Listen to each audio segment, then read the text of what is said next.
Right now I'm on Whitmore Road in Whitmore, California, headed up to a lady by the name of Donna place up here. She's a gardener. She has a lot of information and a wealth of knowledge and experience. And so we're going to go by her place today and we're going to learn a lot about canning. Right now we're in the summer months, the end of the summer, around close to September. And now is the time of harvest. Harvest is usually this time of the year, around August, September.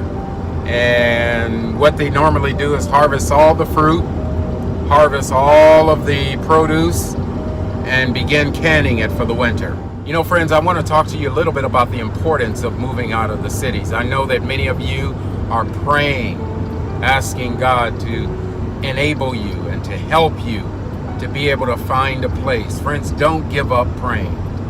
Don't give up asking God to help you find a place outside of the city. For the promise that we have in the spirit of prophecy is God will help his people to find such places. And the fact of the matter is, friends, many of us have waited until the last minute to make preparations for what we see now is happening.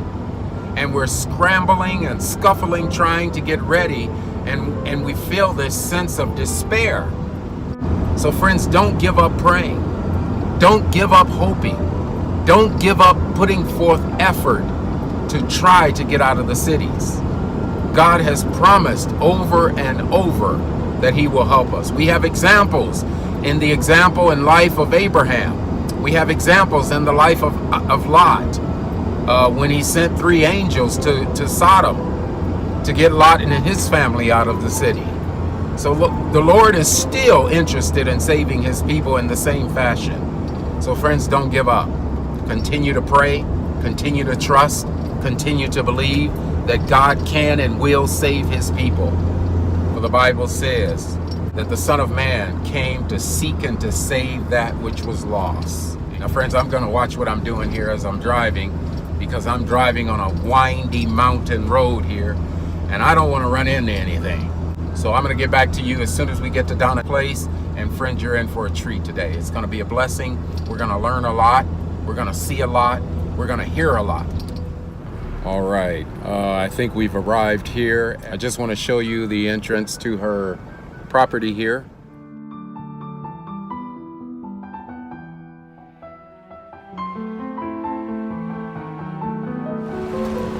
Got some chickens out there. Beautiful flowers. Look at that. Lovely.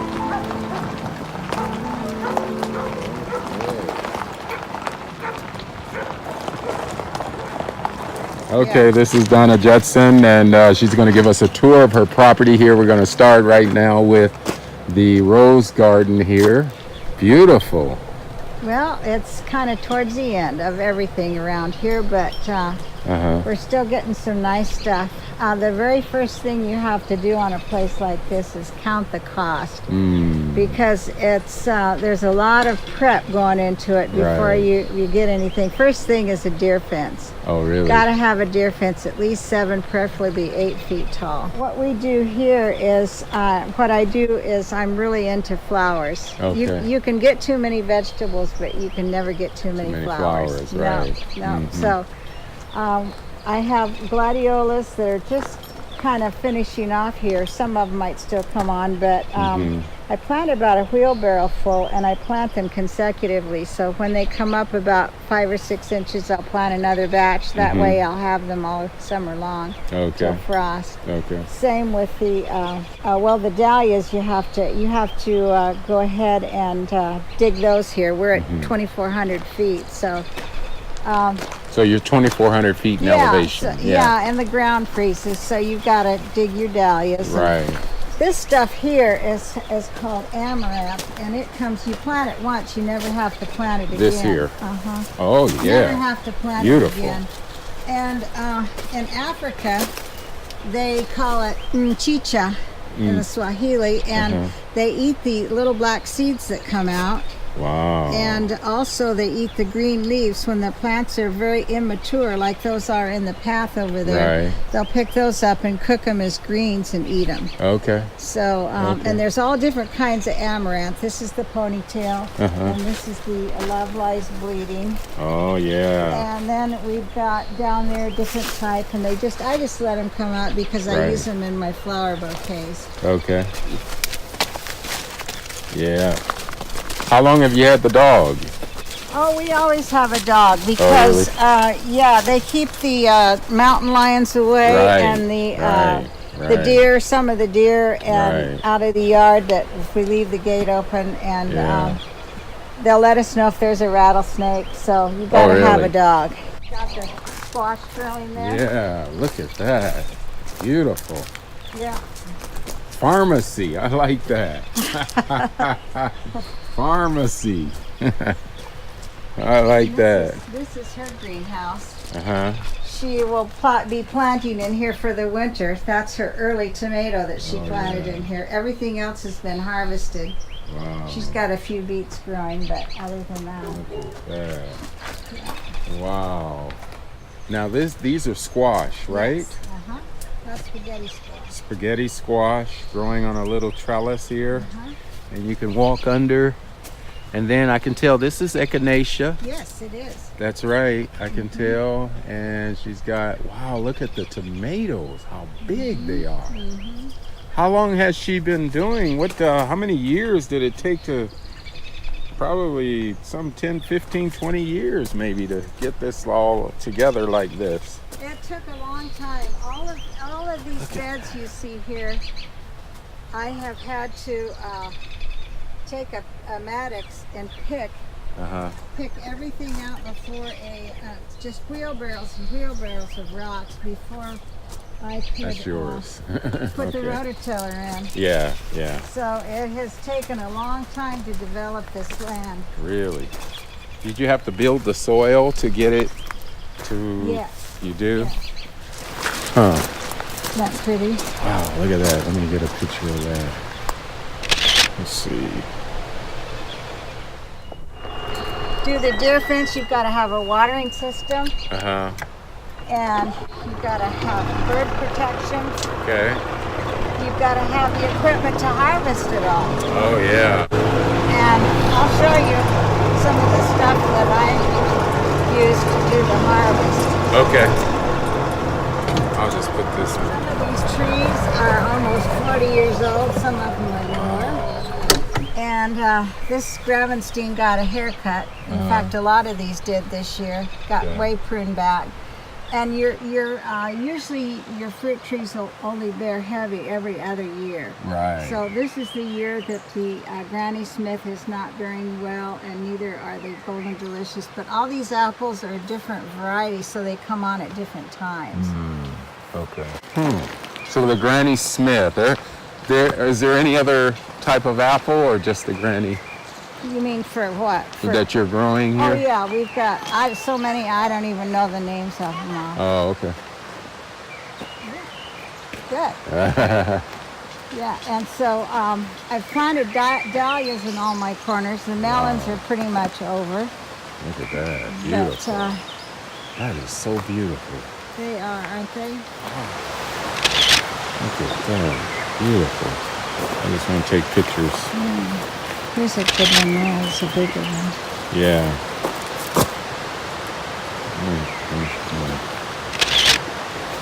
The Wow. orange one here, pretty too. This one down here? Okay. Let's see if I can get a better shot. Oh, yes. Look at that. Wow. Very nice. See this Fuji apple having any on it because she's got pruned back way. It'll bear heavily next year. Right. Okay. Is there a reason? Obviously, you have to have a good summer and a good winter, or is it just kind of every other year? It's just every other year. Really? Yeah. Okay. Yeah, you get some on it every year, but not a real heavy bumper crop that you have to just And there's a tree there that I grafted off. Okay. Now you did your beds. Did you do the rock around the bed? Yeah, I use a hand truck. We've got lots of rocks around here. Yeah. So I use a hand truck and load up the big ones on it, and then I put a bucket on the hand truck for the smaller ones. Oh, okay. But this tree completely died from. See, you can tell the yellow on top shows that they're. Yeah, they're kind of at the end of their. Yeah. I like the flavor of the purple beans. Did you have some of those at potlucks? I did. They turn green when you cook them. Right. But this tree completely died out from fire blight, so I had to graft it over and start over again. Now, when you graft, how do you do that? What exactly do you do? You just kind of it's sort of like joining the fibers, right? Yeah. Yeah. I could show you my grafting tool if you're interested. Yeah, I'd like to see that. This is my boysenberry row, and all of these brown ones have to come off, and all of these canes have to be tied up every year. This is the fruiting wood for next year. Okay. All this has to come down. There's a lot of work to garden. Yes. There's something to do year round. I see. Never ever. I see. And this is the raspberry in here. The raspberries. And they have to be done the same. You have to cut them back. Oh, wow. And let the new canes grow up. Yeah. Wow. You see the size of this asparagus bed? That will only feed 2 families, just for table use and not freezing. Yeah, so you need a lot of land if you want to grow a lot of asparagus and freeze it. Really? Yeah. That's a different type of grape there, huh? These are the Concords, and they do very good here. Oh, okay. Do our own juice. Yeah. Yeah, very nice. Wow. They're just starting to turn a little color. Yeah, this one here is about ready. It is ready. Look at that. It is ready. Look at that. Wow. That can be for your lunch. Okay. Thank you.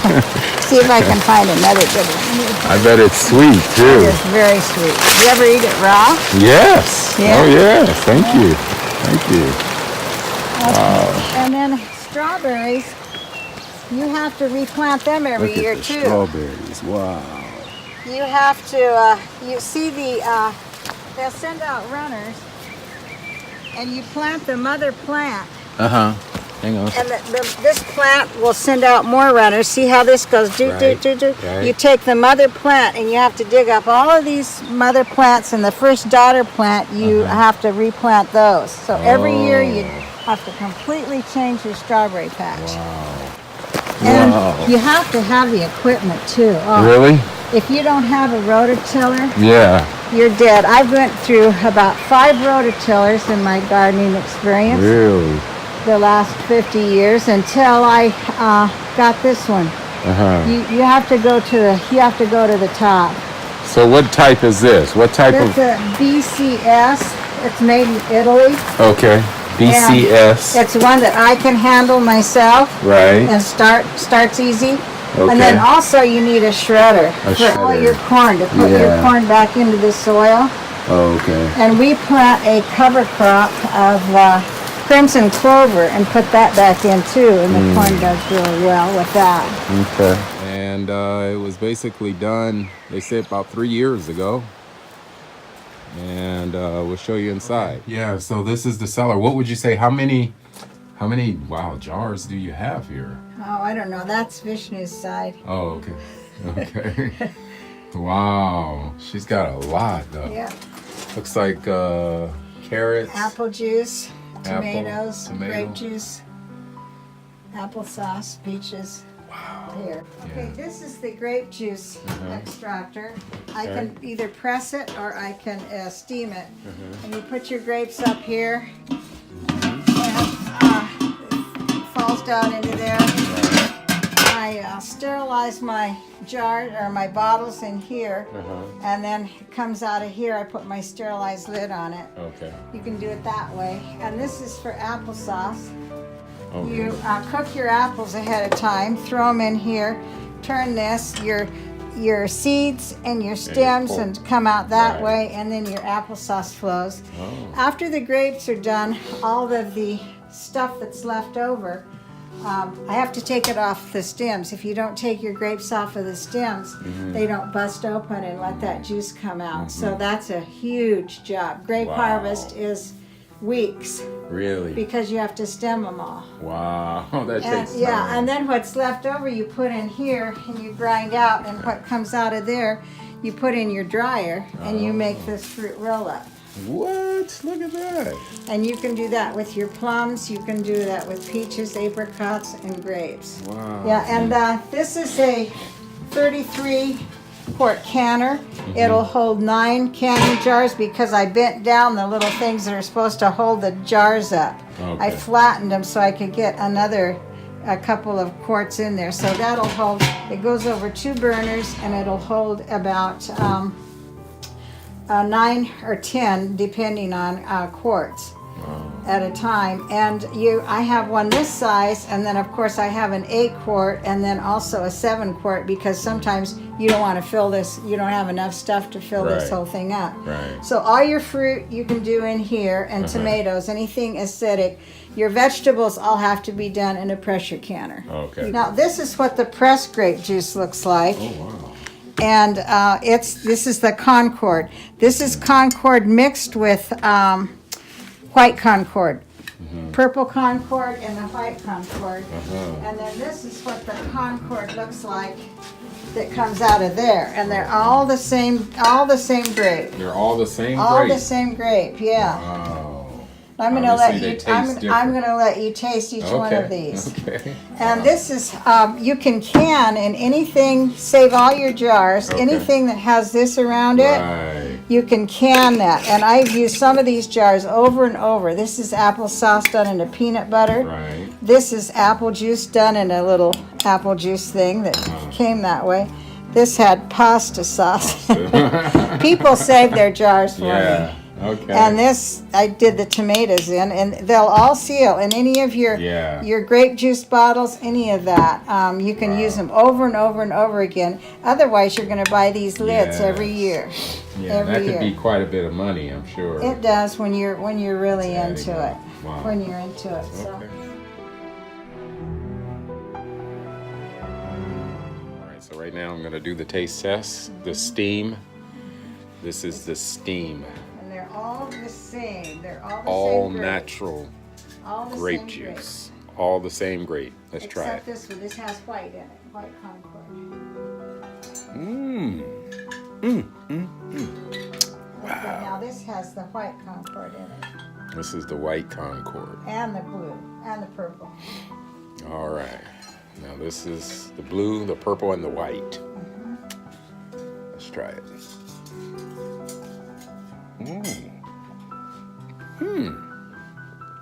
And this is the Wow, same that's grape. a big difference I in know. taste. Now wait till you try this. Wow. This is same Concord, only in the apple press. Same Concord grape, folks, only in the apple press. Look at the difference, even in the texture and the color. Yeah.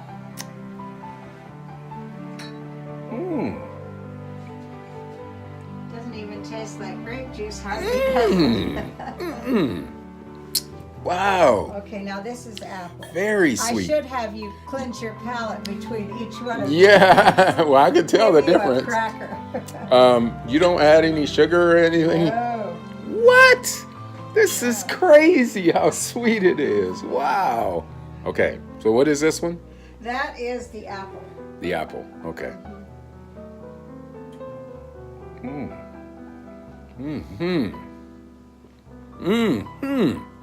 Wow, that's good. That tastes like apple, doesn't it? That does. But it's delicious. Wow. I love it. Now you need to come back at pear season. What is that? That is, I can call you. Okay. Give me your telephone number. I will. Because we've got all different kinds of pears, and if you think this is good, wait till you taste a pear off a tree. The store pears are horrible too.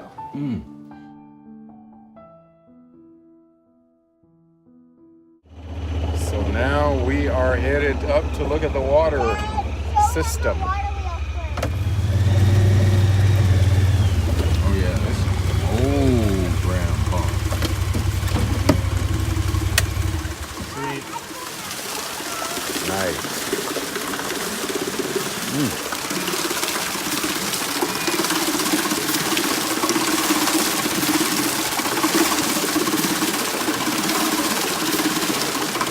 Back in the 80s, they built this. So there's a 40 or 50 inch pipe that goes out there and goes all the way down. Okay. Wow. So in the wintertime, this really gets cranking. And Yeah.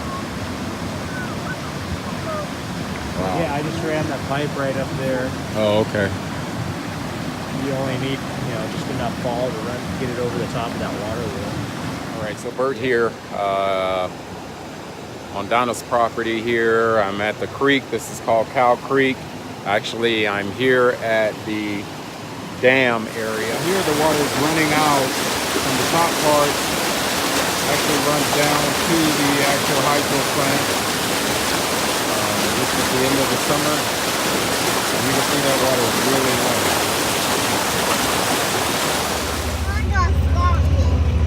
Yeah, do you want some more blackberries? Blackberries right here. Right here. Sometimes the smaller ones are better. Oh, really? Can I have this one? Oh, yeah. This one's good. Here, you sit right here. This one's good. Oh, yeah. These are good. Ouch, the sticker got me.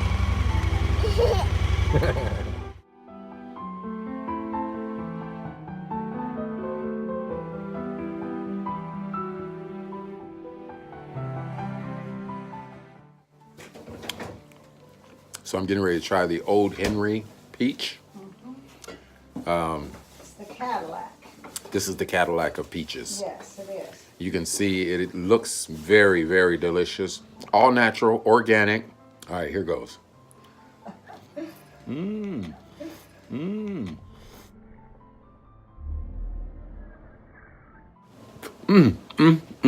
Now that's a peach. Wow. See, Wow. people don't like fruit because they buy it in the store. I would never eat any fruit out of the store other than a pineapple or a mango that I can't This is get. totally different Oh, than yeah. the store. Oh yeah. Wow. And that's why kids don't like fruit. So I'm here today with Miss Donna Judson, and she is doing something that is necessary when you live in the country. During harvest season, they harvest all the peaches and they put them in jars or cans, as you can see here. She's going to explain to us exactly how this process is done. I blanch the peaches in hot boiling water so the skins will come off easy. And you don't leave them in there very long. And then just slice them and then put you can put some people use white grape juice. I prefer to use organic raw sugar. Okay. And make a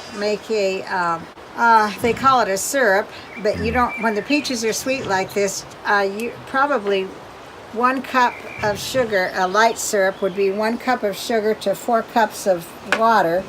And you mix that up, and it doesn't take that much in these jars because you are packing them so full of peaches, you don't get that much liquid in here. And then I just fill the liquid up to about here on the peaches. Peaches up to here, liquid to here, because the peaches are going to have liquid of their own. And it'll just boil out if you get too much. And then you put it in your canner and seal it up, of course, with lids, and put it in your canner. And when it comes to a slow boil, you time it about 10 or 15 minutes, maybe 20 minutes for these big quarts, and take it out.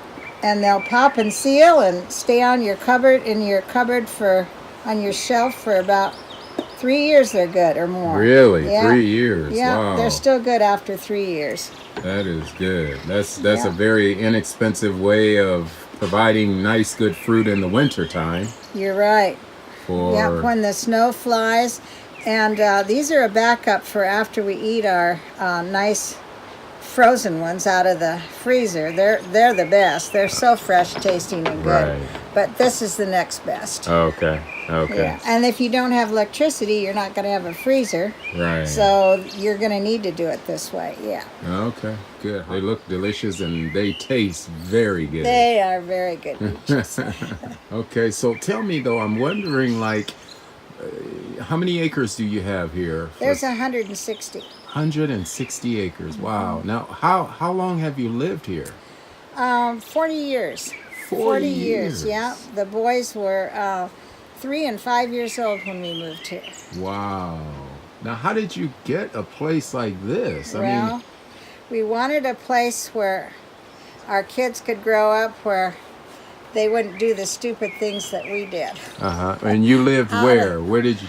Southern California, but I always lived rural. Okay. There was a time that I lived in a city, but not for very long.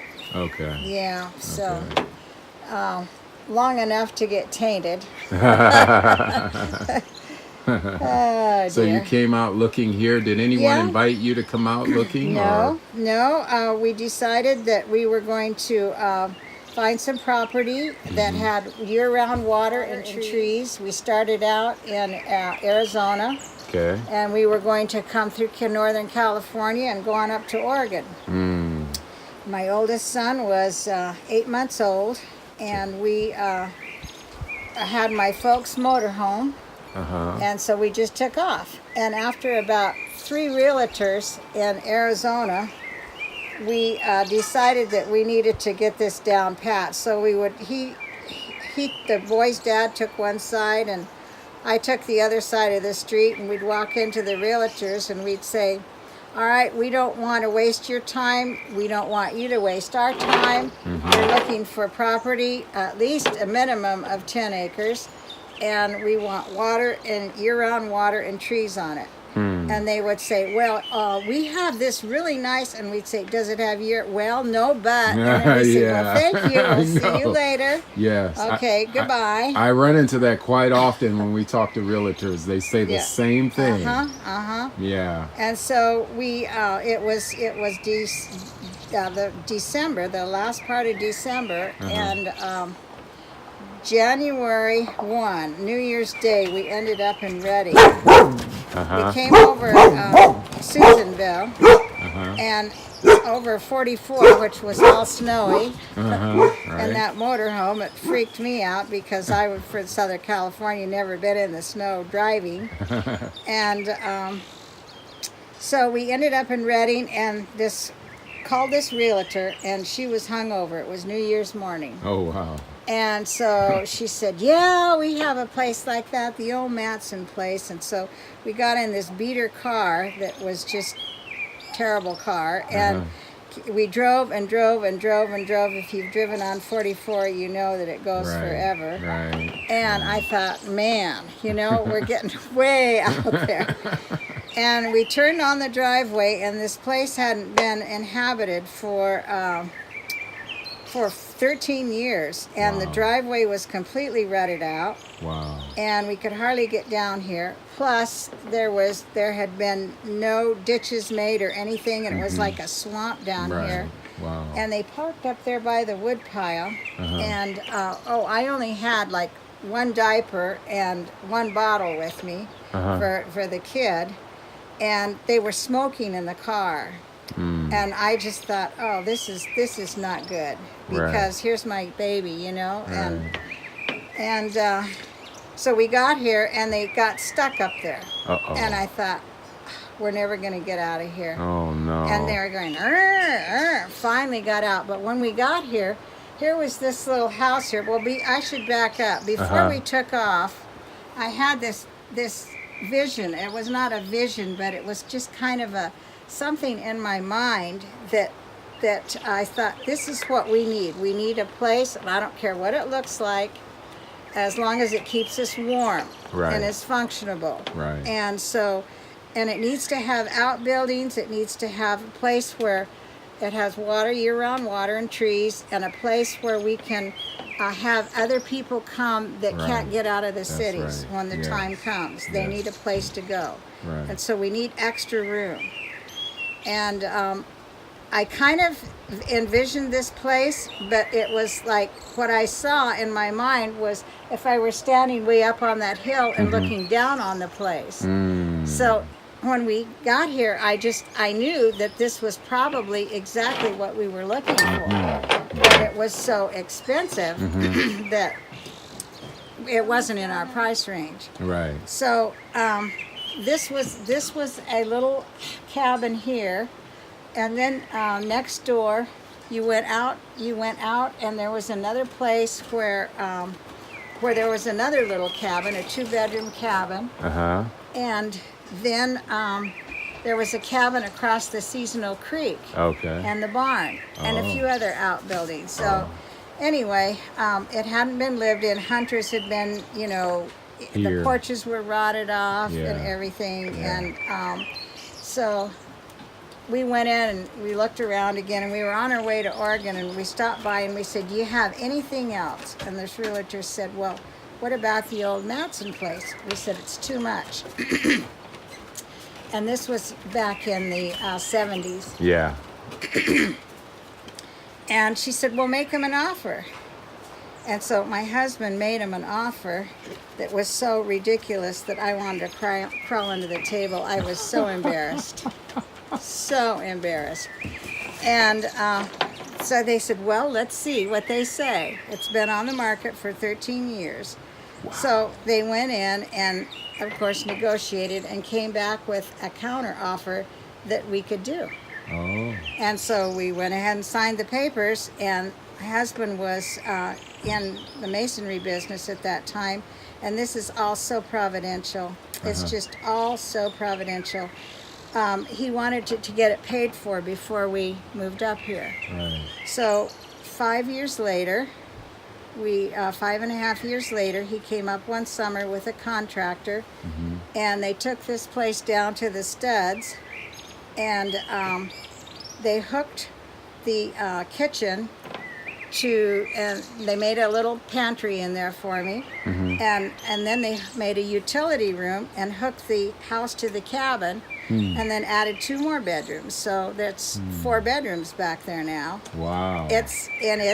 I'm telling you, it's Mickey Mouse. It's rinky dink. I mean, when I have people here, they have to be they have to be tough, because the person that is in the back bedroom where my computer is, I call it the computer room, they have to walk through the room with the 2 single beds in it to get to the one bathroom. And so everybody has to be, cordial and ready to. Right. And then my guest room, of course, is right. They have to walk through my crowded utility room with a washing machine and all of my stuff to get to the guest room. It's not. I can imagine what that's like. It's aesthetically, you gotta be like a camper. You can't worry about privacy or luxury. Luxury. Yeah. I mean, the rooms are nice once you get there. The rooms are very nice, comfortable beds, and but they're all of that. Just practical to get there. Yeah.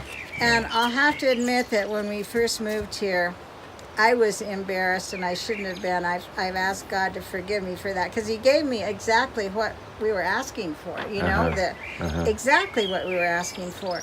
But I never lived in a house with a tin roof. In Southern California, tin roofs are just for chicken houses, And people would come and they'd say, "Oh, is this the back door?" And I say, "No, this is the front door with all the wood in it, for the wood stove." Right. And so, we moved out of the old homestead house that my great-grandparents had built back in the 1800s, and it was a gorgeous, one of those, 3-story houses with 6 bedrooms, a formal living room, a formal parlor with those beautiful carved doors that would go back into the walls, and the formal dining room and a huge kitchen and 2 attics. I just loved it, and it was gorgeous. And then we moved here, And it was an adjustment, but Yeah. you know, I don't take it for granted. I praise the Lord for it all the time and thank Him for it. Yes.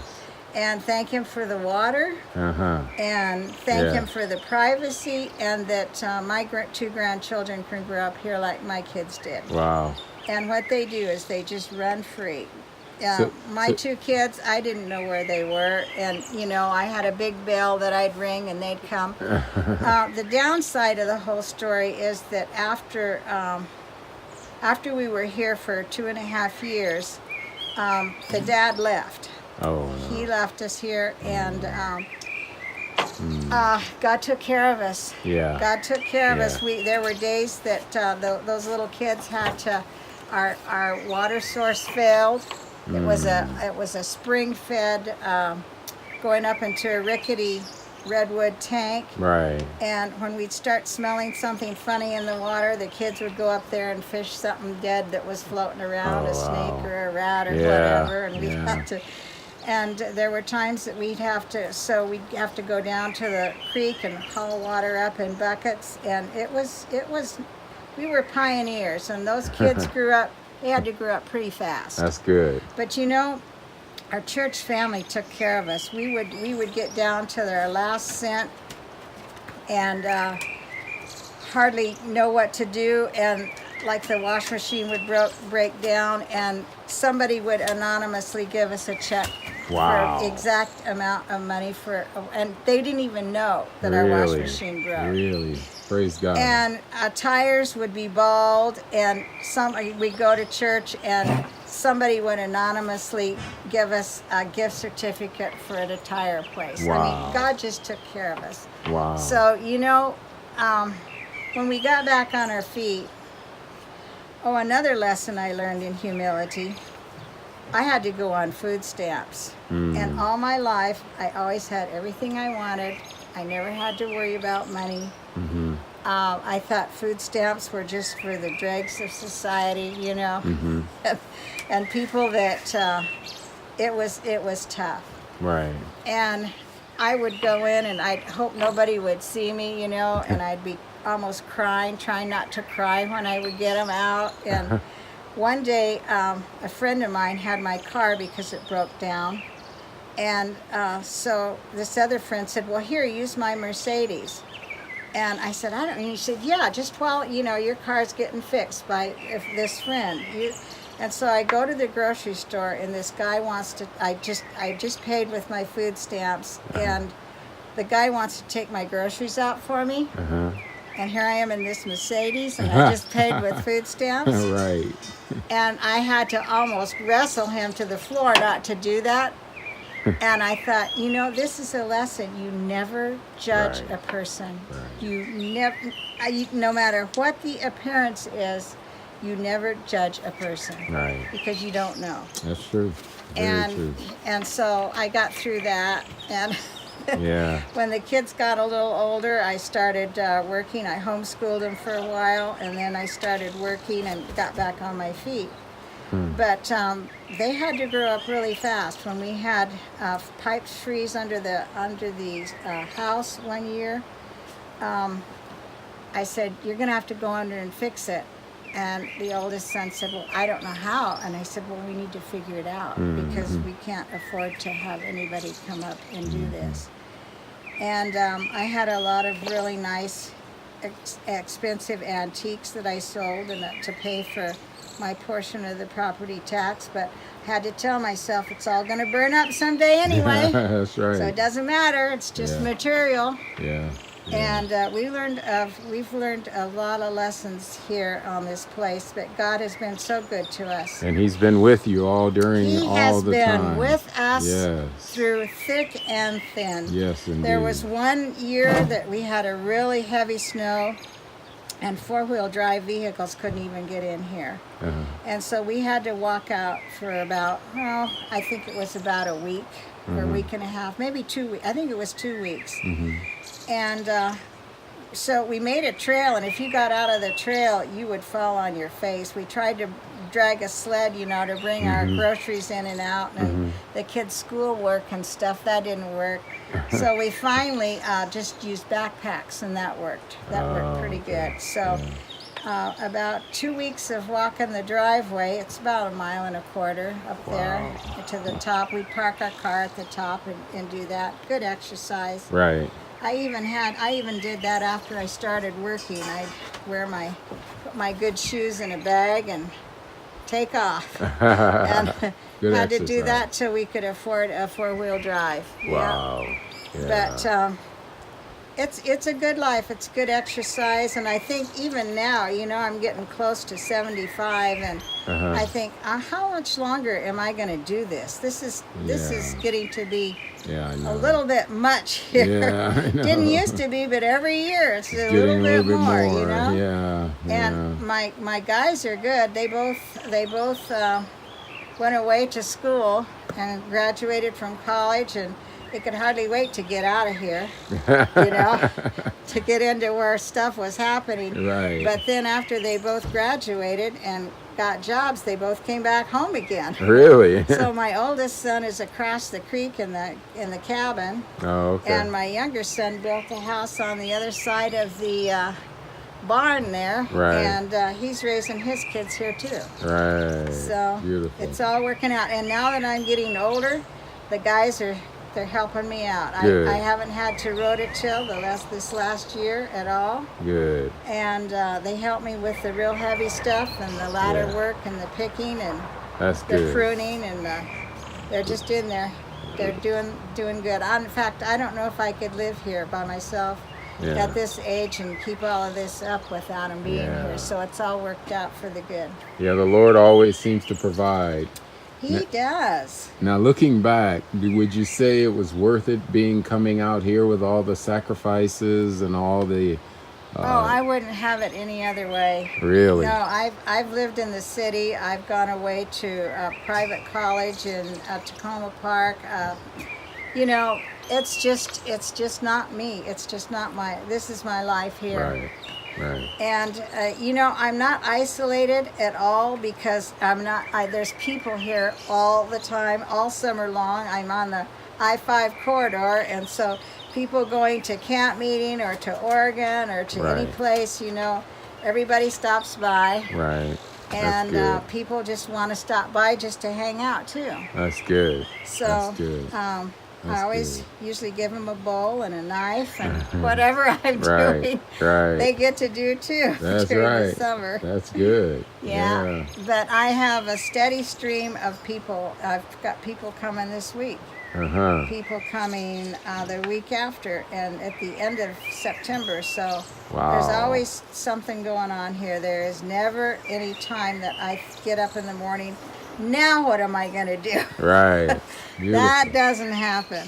Yeah. That just does not ever happen. Yeah. Because No- there's always something you have to do. I mean, I'm harvesting this month, but the grape harvest is on in October, and then it's time for everything to come out.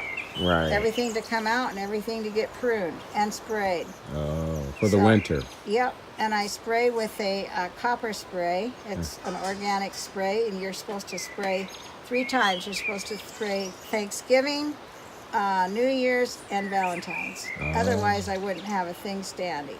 Oh, wow. Because the Satan is just rampant to make sure that everything gets a disease and Really? nothing grows. Is that right? I didn't know that. He is just on a mission to To destroy our life and nature. there's and, bugs that I've never had before when we first moved here. There's diseases in the fruit trees and the grapes that I never had when we first moved here. really? Yeah, Yeah, the earth is waxing old as a garment. it is. It sure is, and it's getting harder and harder all the time to even grow a garden. I Yeah. think that there's stuff in the air now that you know. Ellen White says that he taints the air with the miasma, Right. and I believe that's happening too because stuff just isn't growing like it used to. And I imagine with all the chemtrails, that just seems to add People to it. don't believe that there are such a thing, But my son, who is in the CDF, was at a conference once, and this lady was up talking about how the conifers were testing for aluminum, real high Right. aluminum, and she didn't know what was going on, why they should be testing so high in aluminum. He went up to her afterwards and asked her if she had heard about the chemtrails, and she said no. So he kind of filled her in on what was going on. But yeah, you can tell that you're, even when you can see them spraying, they're crisscrossing when they spray. And there's kind of a aluminum taste in your mouth even. Wow. Yeah, after it happens. It's just, Yeah. Jesus has to come soon, He or has not to. any of us are going to be alive. That's true. Very true. There won't be anybody here to translate. Yeah, and the thing is with all the high toxicity levels in people, the disease now is on the rise, and now more than ever, it's time to get out of the cities. It's time to grow your own food. You've got to grow your own food. Genetically modified fruits and vegetables are just not good. They're not the best. No, not at all. And we have our own chickens here.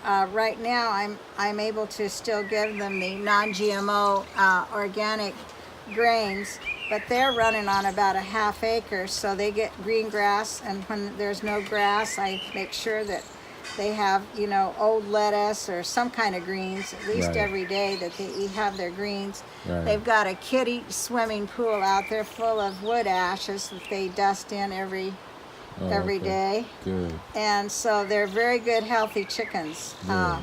And my dad always told me you need to change your chickens out every 2 years because the older ones are more susceptible to disease, and they won't.